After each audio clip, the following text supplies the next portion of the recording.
Hello, children. Hope you are doing very good. Today we will learn another chapter from chemistry acids, bases, and salts. In the previous chapter, in chemical reactions and equations, you have learned how to write an equation and how to balance it. So, that is going to help you a lot in this chapter. In the previous classes, we have learned how to test an acid or a base with indicators. So, what are these indicators? So what are these indicators? Indicators are those it can be chemical, natural, or a synthetic chemical to test a given solution as acid or a base. So we have three types of indicators: natural, synthetic, and olfactory. Olfactory indicators are those which changes the smell when mixed with an acid or a base. Specific smell it gives out a specific smell, whereas synthetic and natural indicators change their colors. For example, red litmus solution and blue litmus solutions are natural indicators because they are an extract from lichens. So they react, that is, they change the color with acid and a base. Blue litmus will change to red when it is added with acid, and red litmus will change to blue when it is mixed with base. Phenolphthalein and methyl orange are also synthetic indicators which change the color with acid and base. So you can see that in the table, methyl orange changes to red. So how do we test this? Take a few drops of acid in a test tube, add methyl orange solution into it. You can see that the mixture will change to red color. Here with phenolphthalein, the mixture will change to pink color, and methyl orange is added with base, it changes to yellow.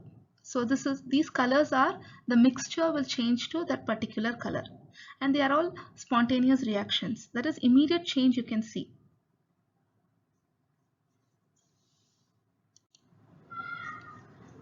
So olfactory indicators, as I mentioned, they change the smell. For example, onion, clove oil, vanilla essence, these are all olfactory indicators which change the smell with acid and base.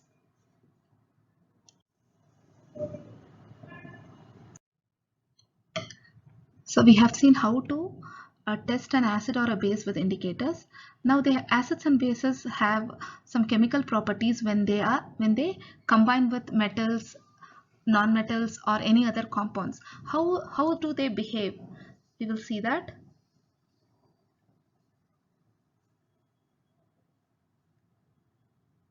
Acids and bases, this is the general equation. Acid, when reacts with metal, it produces salt and hydrogen gas. Hydrogen gas is liberated, forming salt. So in general equation is acid plus metal gives you salt and hydrogen gas. For example, H2SO4, that is sulfuric acid, when combined with zinc granules, you can see salt getting formed, and that salt is zinc sulfate, and H2 gas, hydrogen gas, is liberated.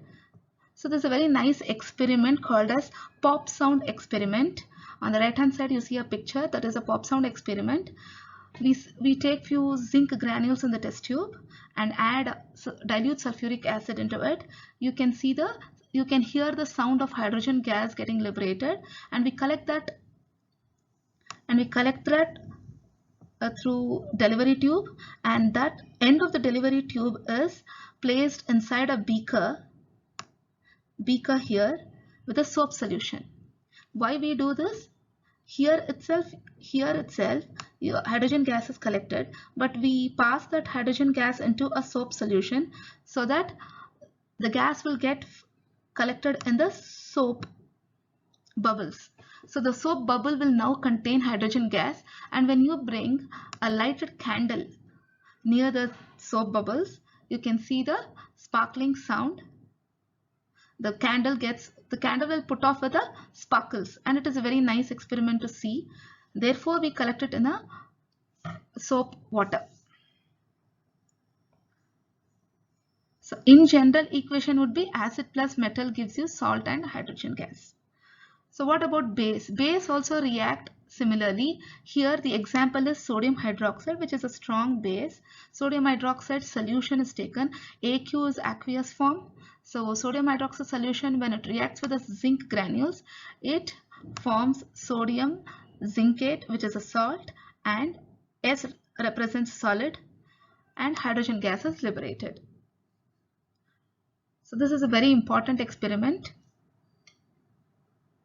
even from the exam point of view. From many of the chemistry chapters, from most of the activities in the chemistry chapters, we will be conducting them in the laboratory, school laboratory. So this is how acids and bases react with metals, forming salt and hydrogen gas. Now we will see how acids react with metal carbonates. Metal carbonates and metal hydrogen carbonates. So when we say carbonate, you should immediately know its chemical formula is CO3. It ends with CO3, and metals can be sodium, potassium, calcium. So here, for example, what do we see is sodium carbonate. How does it react with acid? And here example is hydrochloric acid. So on the right hand side, you see a picture which is an activity which shows how acids react with metal carbonate.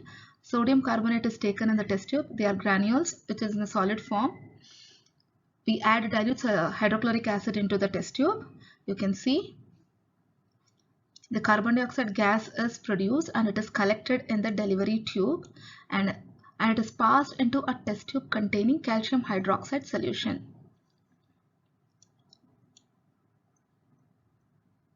Calcium hydroxide we have seen in the first chapter. It is also called as slaked lime. So when it is passed into a lime water or a slaked lime, so what is formed? Calcium carbonate, which is a white precipitate. So here, how does an acid reacts with metal carbonate? We can end it here.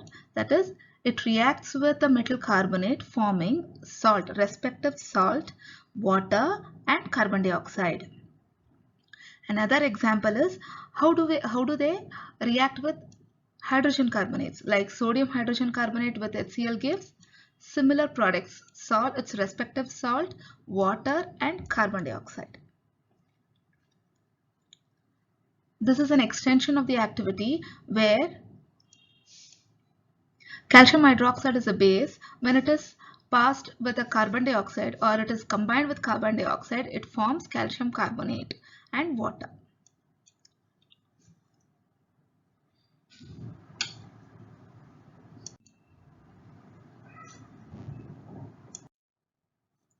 How do acids react with base? So we have seen how acids react with metals and metal carbonates and metal hydrogen carbonates. How do they react when they are combined with another base? Acid plus base will give you a salt and water. We call this reaction as neutralization reaction, because the acidity or the basicity is being neutralized when they are combined together in an aqueous form. That is, they will not behave, the product which is formed, which is a salt, will not behave either like an acid or like a base. It is neutralized to salt. For example, sodium hydroxide, which is a strong base, and hydrochloric acid, which is also a strong acid, when they are combined together in their aqueous forms, you see AQ here, it is an aqueous form. What is formed? Sodium chloride and water. So this is called as neutralization reaction. So what is neutralization reaction? When acid and a base are combined to form salt and water, is called as neutralization.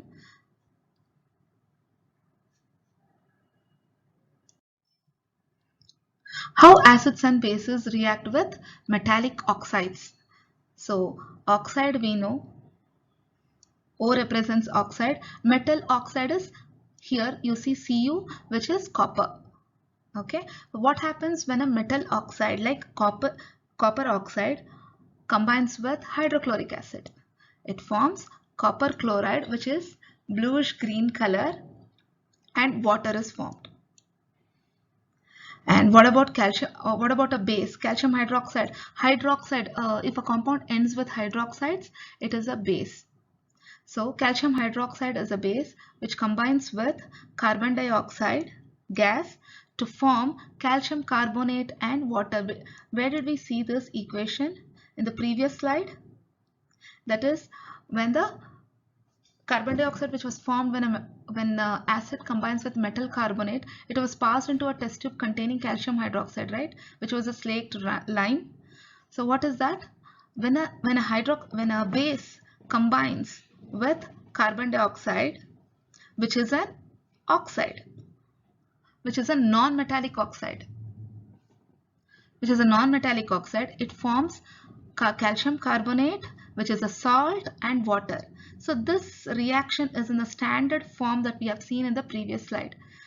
Just write the standard form. In place of calcium hydroxide, you write base plus, what is carbon dioxide? It is a non-metallic oxide. And calcium carbonate is salt and water. So we can replace in this reaction the standard form. In place of acid, we have base, and we have in place of metal oxide, we have a non-metallic oxide to give salt and water. Therefore, we can call this as basic oxides. Since metal oxides behave like base, they are called as basic oxides. Since non-metallic oxides react with base like an acid, they are called as acidic. So this is important. Basic oxides and non-metallic oxides are acidic. Just compare that with the general equation. In place of metal oxide, what do we have? Copper oxide. And we know that acids react with base to form salt and water. We have seen that in the previous slide. So in place of metal oxide, you replace it as base. So I'm writing here base. So in place of metal oxide, there is base. Base plus acid gives you salt and water. So metal oxides behave like base. That is why they are called as basic oxides. Here you see that, right? They are called as basic oxides. So come to this equation. Here calcium hydroxide is a base. Carbon dioxide is a non-metallic oxide. So non-metallic oxide reacts with base to form salt and water. So in place of acid, we have a non-metallic oxide. Therefore, non-metallic oxide, they are also called as acidic oxides, or they behave acidic. Okay, children?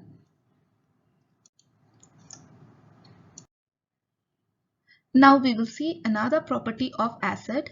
Acids, just like water, they conduct electricity.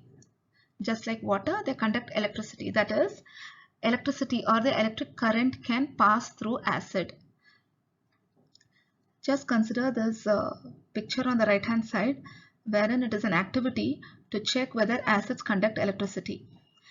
In a beaker, dilute hydrochloric acid solution is taken. Place a rubber cork holding two nails which acts like electrode. Okay, so one of the nail can be connected to the negative side of the battery, and the other nail can be connected to the positive side of the battery. And in the circuit you can have a bulb, LED bulb, and a switch.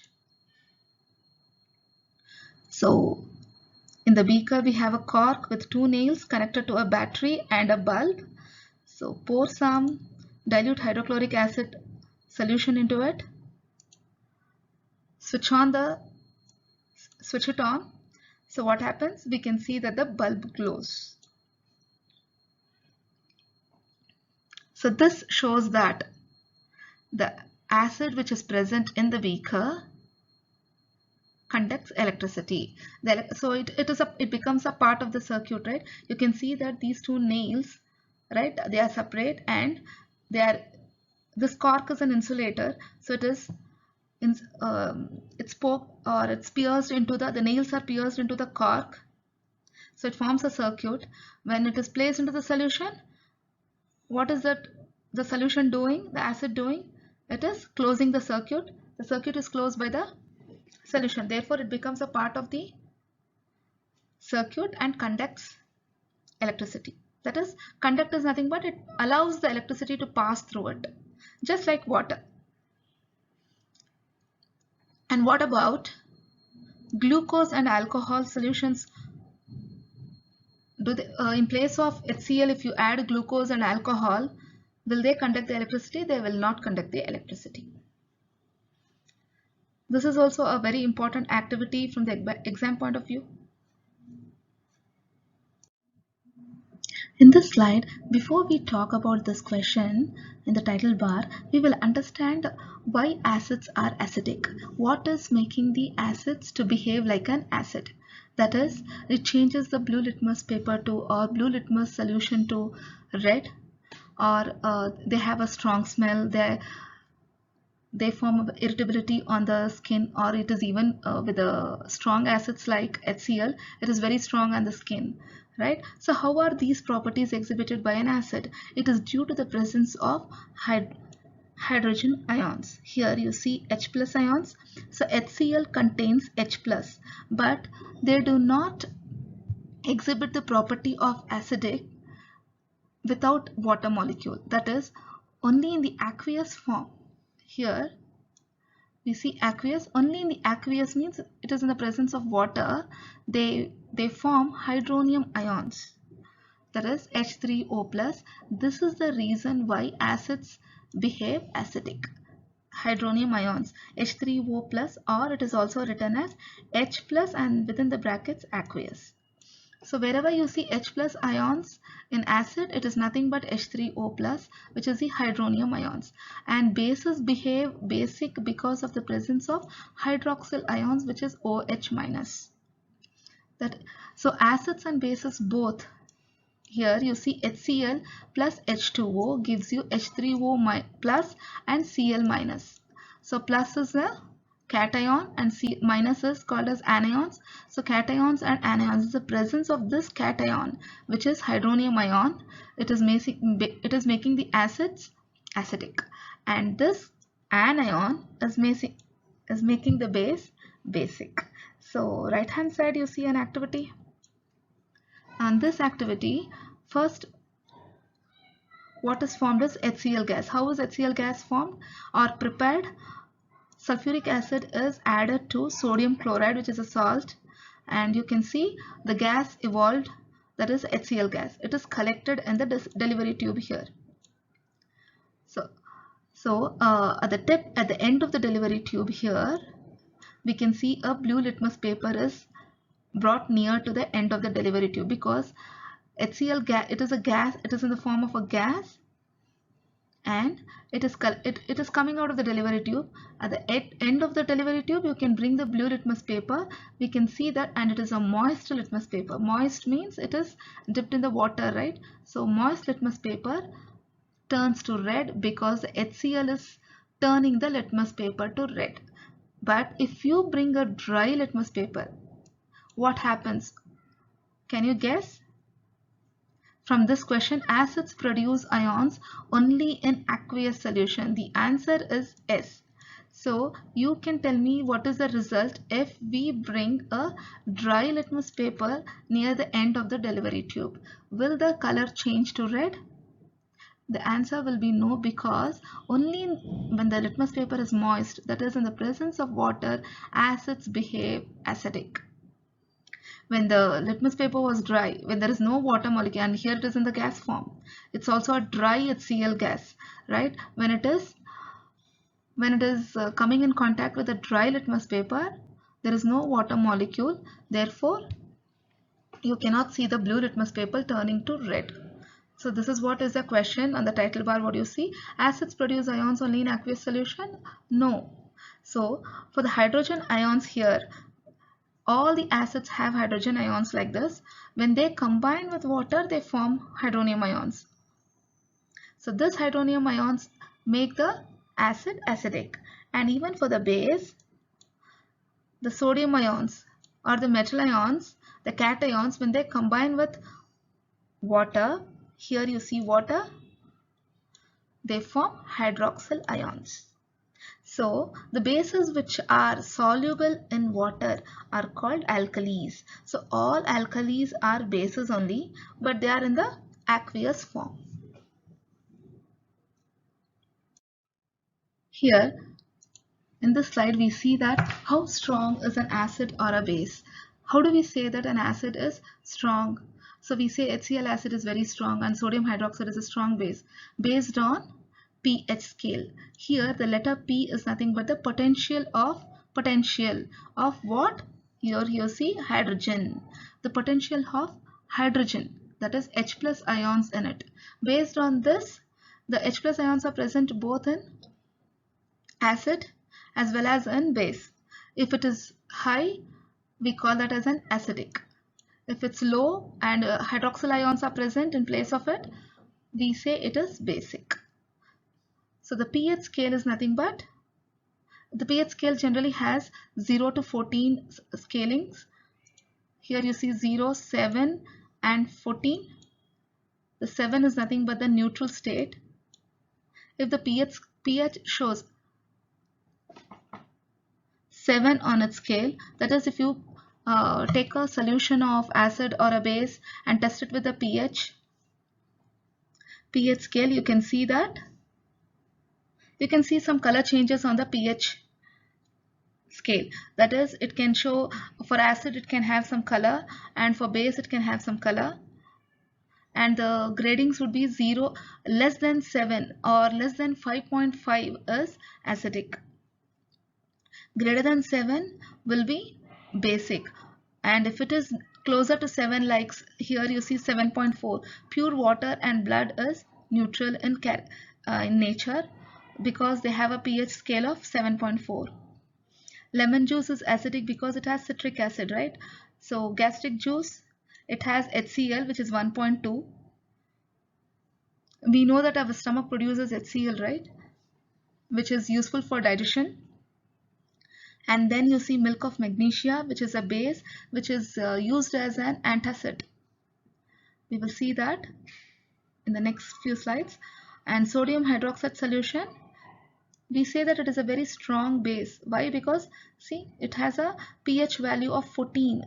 So on the extreme ends, if you see acids coming in this range, less than 2, less than 3, they are very strong acids.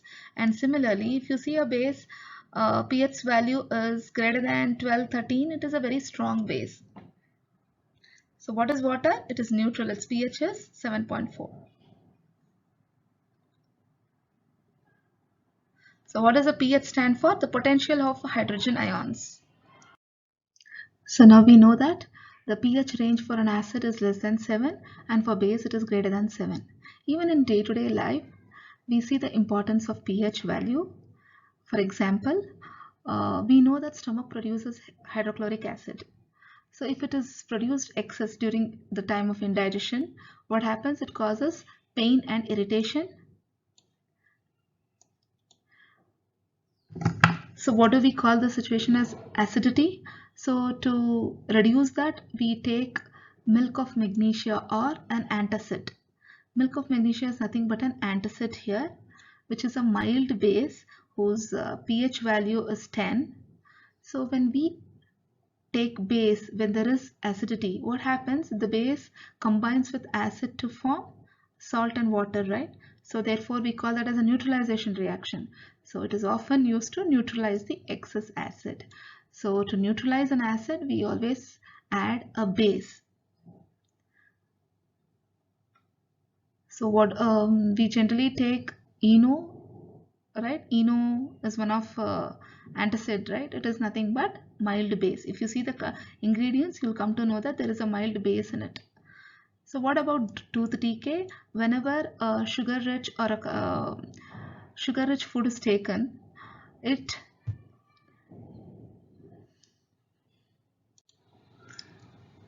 is acted upon bacteria if it is left after eating on the teeth. Therefore, this causes acids, which is called as a tooth decay. So what do? So toothpastes, which are nothing but base, is used to clean the teeth.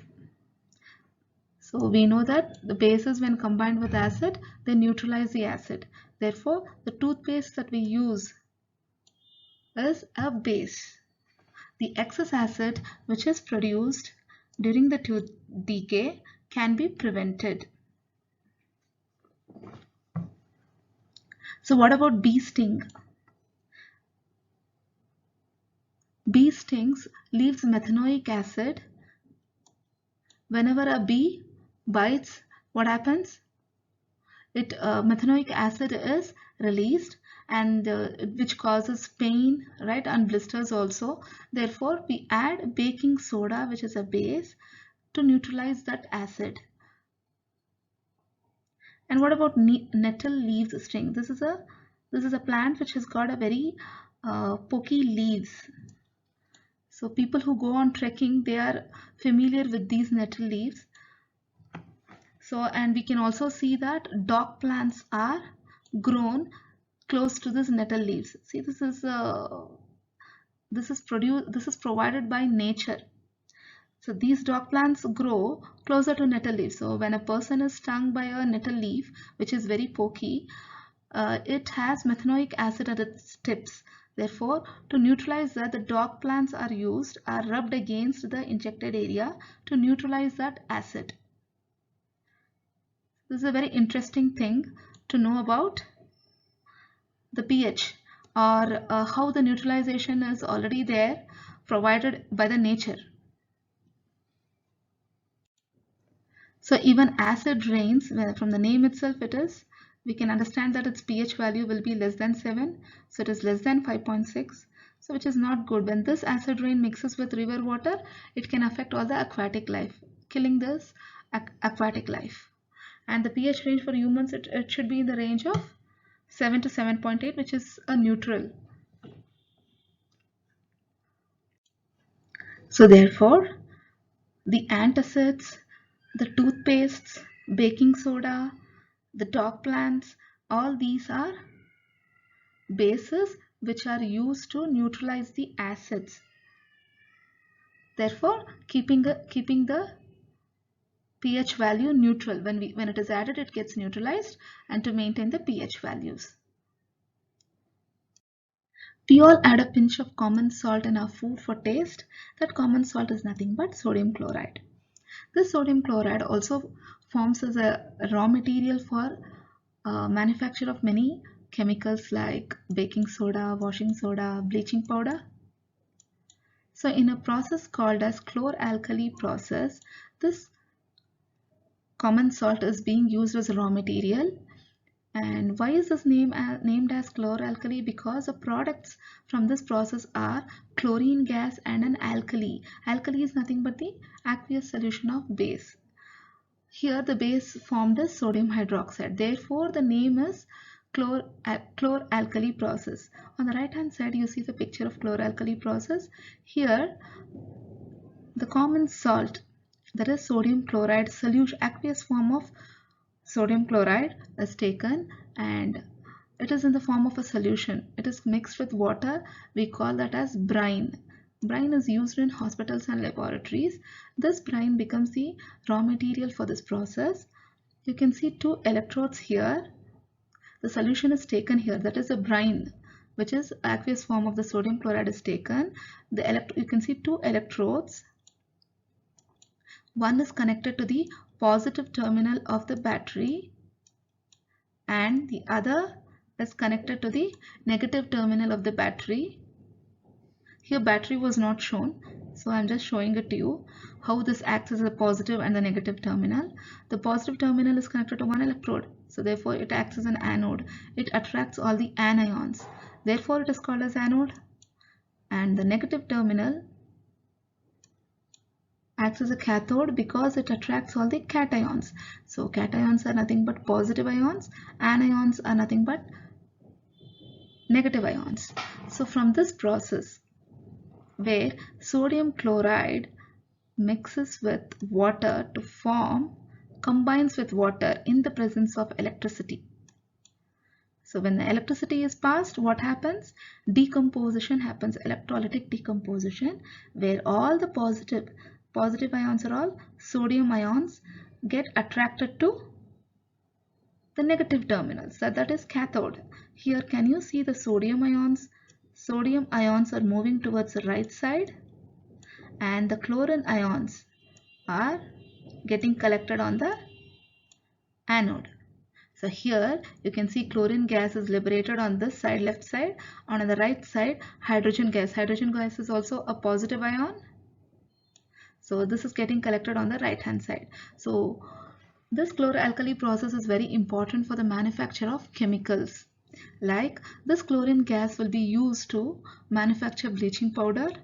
This chlorine gas is passed through a slaked lime calcium hydroxide to form calcium oxychloride, which is nothing but bleaching powder. And similarly, washing soda and baking soda is also manufactured with the help of the products here: sodium hydroxide, chlorine gas, and the hydrogen gas. Therefore, chloralkali process is a very important one. I will send you through the notes the baking soda, the uses of baking soda, washing soda, and bleaching powder. So you know what is baking soda, right? Sodium bicarbonate, and washing soda is sodium carbonate, and bleaching powder is calcium oxychloride, which is nothing but CaOCl2. What are the uses? Where it is used? Baking soda is used in the cooking industry or the baking industry. Washing soda is used for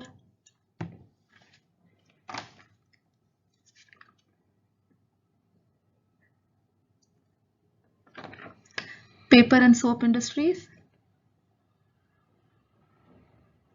What about bleaching powder? Bleaching powder is used as a detergent, right? So I'll send you the notes for this.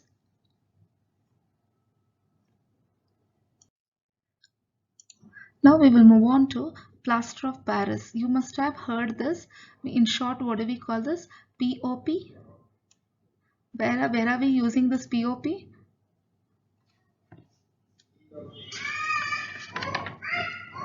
I wish nobody gets any injuries on the bone, but POP is used on the bone fractures, right? It is a hard mass which is being applied on a fractured bone. So what is it chemically? We will see that. So before getting into what is plaster of Paris, we need to understand that is the salts that we have seen. We have learned many salts like sodium chloride, right? Calcium oxychloride, calcium sulfate, copper sulfate. They are all salts, but are they dry? So they salt, when you take it in a spatula, we see that it is so dry. Are they really dry? The answer will be no, because they have water molecules attached to them. So what is water of crystallization?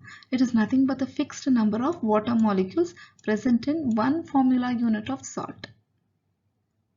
Okay, so the salt that we see is actually the hydrated salt. So when we try to heat them, you can see that the color of the salt changes. That means it is losing the water molecules. Only in the presence of water molecules, the property of the salt is retained. For example, the copper sulfate salt, it's actually blue in color. When we heat that, all the water molecules are dehydrated, or it's leaving the salt. Therefore, it becomes white in color. Again, when you add some water, immediately it regains the blue color of copper. Therefore, these salts are having water molecules in it, and the fixed number of water molecules present in one formula unit of salt is water of crystallization. So coming in this section is the calcium sulfate salt, which we call it as gypsum. It's actually a hydrated salt, that is, it has two molecules of water. here you see CaSO4 is a calcium sulfate with, we represented dot 2H2O. That means for every one formula unit of calcium sulfate there are 2 molecules of water, and we call this as gypsum. When this gypsum is heated at 373 Kelvin, that is 100 degrees Celsius, it loses water molecules, that is it becomes a powder and becomes calcium sulfate hemihydrate. So in what way does it lose water? Here actually it is shown as half. We write the formula as CaSO4 dot half H2O, but it is actually 2 molecules of calcium sulfate has got 1 molecule of water. Okay, so since we don't represent 2 CaSO4 for salts which have water of crystallization, we do not represent like that. Therefore, we mention it here as half H2O. So this is important. Plaster of Paris chemically is nothing but CaSO4 dot half H2O. Here you can see that. See here, CaSO4 dot half H2O. What happens when it is heated? It is, when gypsum is heated, we get plaster of Paris. When plaster of Paris is added with water, what do we get? We get back the gypsum, that is calcium sulfate dot 2H2O. So it is irreversible, right? It is reversible, sorry. Gypsum. So here you just see here, gypsum, when it is heated, you are getting POP. When POP is added with water, we get back the gypsum. This is what is done in the when the doctors are using the POP powder. It comes in the form of a powder, so they add some amount of water and it becomes a hard mass. So gypsum is actually a hard mass, and POP is in the form of a powder. So we also know the application of plaster of Paris. So wherever it is asked what is the chemical formula of plaster of Paris, you should write calcium sulfate dot half H2O. It's a salt which has a water of crystallization and it is half H2O.